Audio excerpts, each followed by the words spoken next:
चलिए भाई, नरेशन पर हम लोग बात कर रहे थे। अभी तक हमारी जो स्पीच कंप्लीट हुई है, ध्यान से सुनिएगा।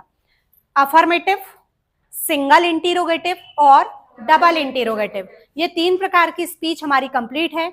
आज हमें जो पढ़ना है, अगली स्पीच पर हम डिस्कस करेंगे बेटा, ये होगी एक्सक्लेमेटरी।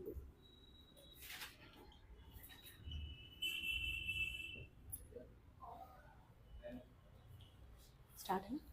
एक्सक्लेमेटरी सेंटेंस पर हमको आज डिस्कस करना है। सबसे पहले ना बेटा, एक्सक्लेमेटरी क्या होते हैं, एक्सक्लेमेटरी वर्ड कहां से आया, थोड़ा इसको समझते हैं। एक वर्ब होती है एक्सक्लेम। एक्सक्लेम का मतलब होता है अपनी बात को चिल्लाकर एक्सप्रेस करना। अब बोले मैडम ऐसे कैसे चिल्ला देंगे, मम्मी लोग चिल्लाती वैसा वाला क्या? वैसा नहीं। आप नॉर्मली बैठे हुए हो अभी और अचानक से आपको कोई ऐसी न्यूज मिले जिसको सुनकर हम एकदम खुश हो जाए, एकदम से खुश हो जाए। तो अपन जब खुश होते हैं ना बेटा, तो अपने अंदर से कुछ ना कुछ एक्सप्रेसिव वर्ड्स निकलते हैं। Wow, excellent, well done, hurray. वो आप एक टीवी शो आता है ना, छोटा भीम। भीम एक टारगेट बनाता है, फिर वो अभियान पर निकलते हैं, मिशन को कंप्लीट करते हैं, और जब वो जीत जाते हैं तो क्या कहते हैं? Hip hip hurray, hip hip hurray. तो हुर्रे, ब्रावो, वाओ, ये कुछ शब्द है जो खुशी को व्यक्त करते हैं। या फिर हम ऐसा कह सकते हैं, एक्सक्लेम करना मतलब चिल्लाकर एक्सप्रेस करना। ये 3 प्रकार की बातों को बताते हैं बेटा, ध्यान से देखना। सबसे पहले ये जॉय बताता है। जॉय को हम क्या बोलते हैं? खुशी। उसके बाद ना ये दुख भी बताता है, सॉरो। और तीसरा बताता है ये सरप्राइज, यानी आश्चर्य।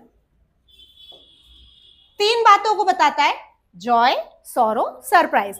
अब खुशी व्यक्त करना हो और चिल्लाकर एक्सप्रेस करना हो तो वर्ड्स होते हैं hurray, Bravo, wow, excellent, well done. जब इस प्रकार की बातों को कोई एक्सप्रेस करे ना बेटा, तो समझ में आता है कि बंदा खुश है।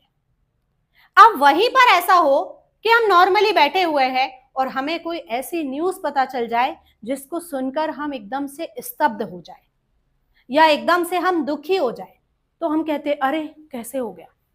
हिंदी में तो अरे, और अपना एक घर का शब्द अरे बाप रे, है ना।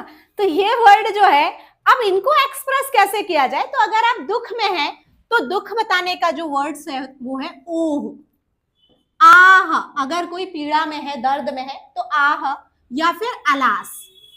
अलास कब? जैसे जब हम अफसोस व्यक्त करते हुए जब हम दुख बताते हैं, अरे हो गया, अब तो हाथ से निकल गई चीजें, अफसोस आया और दुख भी है इस बात का, तो अलास वर्ड को यूज करते हैं। ऐसे ही ना बेटा, सरप्राइज व्यक्त करने के लिए जो हम वो बाप रे बोलते हैं हिंदी में, इसके लिए हमें यूज करना है वॉटा। तो ये सबसे पहले ना ये 3 पहचान के शब्द को देखो। एक तो खुशी बताएगा, दूसरा सॉरो और तीसरा सरप्राइज। खुशी व्यक्त करने के लिए hurray, Bravo, wow, excellent, well done, या इस टाइप से। और दुख के लिए ओह, आह, अलास। इसी प्रकार से आश्चर्य या सरप्राइज को व्यक्त करने के लिए हम क्या बोल सकते हैं? वॉटा। अब हम आपको ना सेंटेंस बना के नरेशन चेंज कैसे करते हैं उस पर लेकर आते हैं, ध्यान से देखना है। जैसे मान लो कहीं पर लिखा मिला, he said to me, sorry, he said, comma, inverted comma, hooray, I have won the match. एक बंदा है, वो खुशी को व्यक्त करते हुए बोल रहा है कि मैं मैच जीत गया। अब बेटा यहां पर ना पंक्चुएशन जो होती है वो इस टाइप का सिंबल होता है, इसे कहा जाता है मार्क ऑफ एक्सक्लेमेशन या एक्सक्लेमेटरी का मार्क। हिंदी में सुना है विस्मयादि बोधक चिन्ह, ये वही है। ये कब लगाया जाता है? जब भी कोई बात एकदम से करना, पहले से प्लान्ड नहीं होती है चीजें, ये इंस्टेंट होती है, ठीक है, तब हम इस सिंबल का यूज करते हैं। देखो कैसे नरेशन कैसे बदलता है। सबसे पहले ये जो स्पीच का फॉर्मेट दिख रहा है आपको, कॉमा इन्वर्टेड कॉमा, इसे हम डायरेक्ट स्पीच बोलते हैं। और इसे जब हम चेंज करेंगे तो ये किस में चेंज होगा? इनडायरेक्ट स्पीच में। इनडायरेक्ट स्पीच में बदलने के लिए इस कॉमा के इस साइड वाले हिस्से को कहा जाता है रिपोर्टिंग। इन्वर्टेड कॉमा के अंदर होती है रिपोर्टेड स्पीच। रिपोर्टिंग वर्ब का सब्जेक्ट कभी भी चेंज नहीं होता है, जो जैसा लिखा उसको लिख दो। आपको भी प्रैक्टिस के लिए सेंटेंसेस मिले, सब्जेक्ट और ऑब्जेक्ट जैसा लिखा है उसे वैसा ही लिखना है। अब देखो ये रिपोर्टिंग वर्ब है ना बेटा, सेड, ये हर बार बदलती है, तो आपको क्या करना है, इस रिपोर्टिंग वर्ब को चेंज करना है। कैसे? एक्सक्लेम में ईडी लगाकर। ईडी क्यों लगाया? ये से का सेकेंड फॉर्म है, तो एक्सक्लेम वर्ब में भी ईडी लगा के इसको सेकेंड बनाया। एक्सक्लेम्ड के साथ विथ लगाइए, और अब देखो ये हुर्रे क्या बता रहा है? जॉय, तो आप लिख दीजिए जॉय। तो ये पूरा बनेगा ही एक्सक्लेम्ड विथ जॉय। अब मान लो यहां पर ओह आ अलास होता, तो आप क्या लिखते? Exclaimed with sorrow. अगर यहां पर होता वोटा, तो आप क्या लिखते? Exclaimed with surprise. तो आपको क्या करना है, इन वर्ड्स को यहां देखना है और यहां से देखना है कि वो जॉय बता रहे, सॉरो बता रहे, सरप्राइज बता रहे, और यहां पर लाके लिख देना। एक्सक्लेम वर्ब के साथ विथ प्रीपोजिशन को यूज करना है, एक्सक्लेम्ड विथ जॉय। अब क्या करते हैं, डबल इन्वर्टेड कॉमा को हटाकर आपको दैट लगाना है। यहां तक कोई दिक्कत नहीं होगी। अब ध्यान से सुनना, हुर्रे का सेंस एक्सक्लेम्ड में चला गया, तो इसको यहां से हटा दो। अब क्या बचा? ये स्पीच में हम आ रहे हैं, हमें क्या मिला? आई। आई प्रोनाउन है, आप चार्ट में देखो आई लिखा होगा। आई पर उंगली रखो, आई के बाजू में देखो फर्स्ट पर्सन लिखा होगा, दिखा?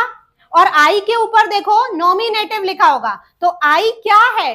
फर्स्ट पर्सन का नॉमिनेटिव। बोलते आना चाहिए, आई क्या है? फर्स्ट पर्सन का नॉमिनेटिव। जो बोला ना उसको ऐसा लिख लो, फर्स्ट पर्सन का नॉमिनेटिव। वन मतलब फर्स्ट, एंड मतलब नॉमिनेटिव। इतने से हमको पहचान हो जाएगी कि हमने आई को चार्ट में क्या ढूंढा था। अब क्या होता है बेटा, एक सन का रूल चलता है, SON 1 2 3। अच्छा ध्यान से देखना, S यानी सब्जेक्ट, O यानी ऑब्जेक्ट, N यानी नो चेंज, 1 यानी फर्स्ट, 2 यानी सेकंड और 3 यानी थर्ड। आपके चार्ट में देखो 3 पर्सन है, फर्स्ट सेकंड थर्ड है। तो हमें क्या मिला यहाँ पर? देखो आई को हमने ढूंढा था फर्स्ट पर्सन का नॉमिनेटिव। अब ध्यान से देखो यहाँ पे फर्स्ट पर्सन किससे बदलेगा? सब्जेक्ट से। सब्जेक्ट क्या है बेटा? ही। तो आपको क्या करना है, चार्ट में ही पर जाना है, पहुंचो, उंगली रखो, और ही पर जाकर हमने देखो क्या हटाया था? नॉमिनेटिव। तो लेकर भी क्या आना है? नॉमिनेटिव। अब आप ही की लिस्ट देखेंगे तो ही, हिम, हिज, हिज, ये पूरा लिखा हुआ है। तो ही, हिम, हिज, हिज में देखो ही का नॉमिनेटिव कौन मिला? खुद ही नॉमिनेटिव है ही के ऊपर देखो ऊपर नॉमिनेटिव लिखा है, तो ये ही नॉमिनेटिव को हमने यहाँ पर लेकर आ गए। क्लियर हुआ? अब हमें टेंस बदलना है। हैज हैव होता है प्रेजेंट परफेक्ट, बदलेगा पास्ट परफेक्ट में। तो जहां जहां हैज हैव दिखे उसे हैड में बदलिए। अच्छा, हैज आए, हैव आए या हैड आए, सभी को चाहिए वर्ब का थर्ड फॉर्म। तो विन का थर्ड फॉर्म होता है वॉन द मैच। ये बन गया, बहुत कठिन काम नहीं है।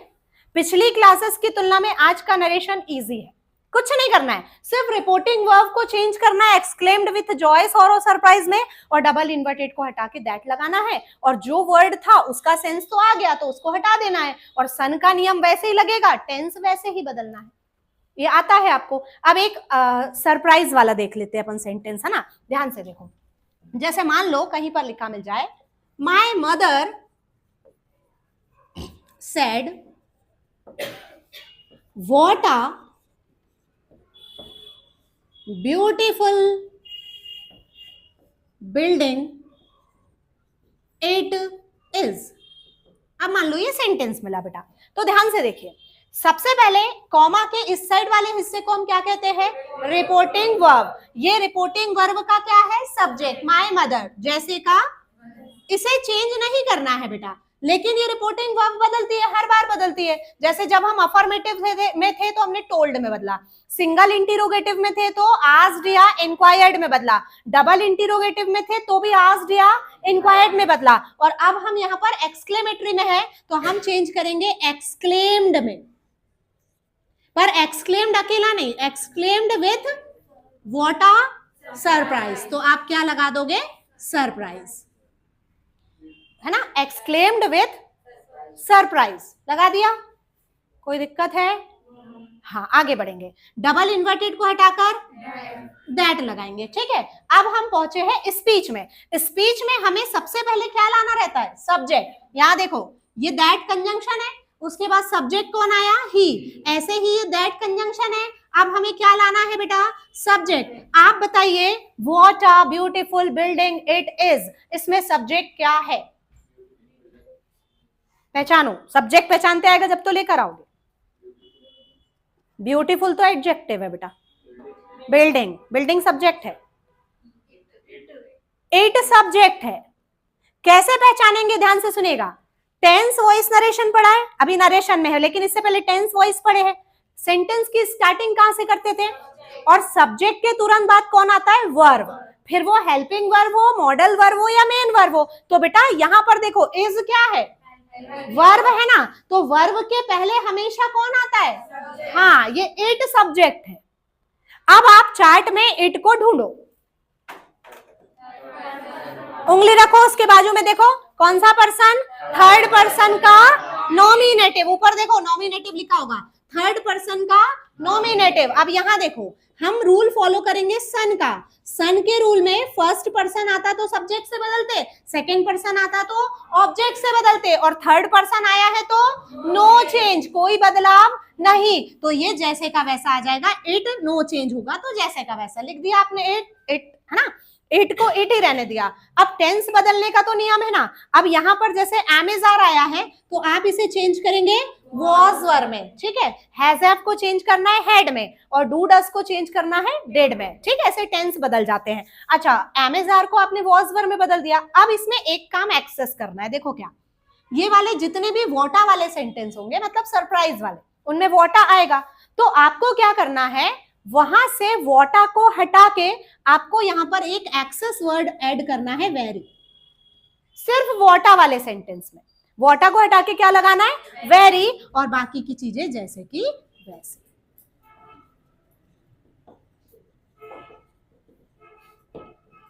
तो सेंटेंस बनेगा, my mother exclaimed with surprise that it was very beautiful building. Clear हुई इतनी बात? तो दो तीन चीजें इसमें एक्सेस है। सबसे पहली बात, हम पढ़ रहे हैं एक्सक्लेमेटरी। एक्सक्लेमेटरी तीन प्रकार की बातों को बताता है, जॉय, सॉरो, सरप्राइज। खुशी, दुख और आश्चर्य, उनके पहचान के एक्सप्रेसिव वर्ड्स होते हैं, अपने आप अंदर से निकलते बेटा।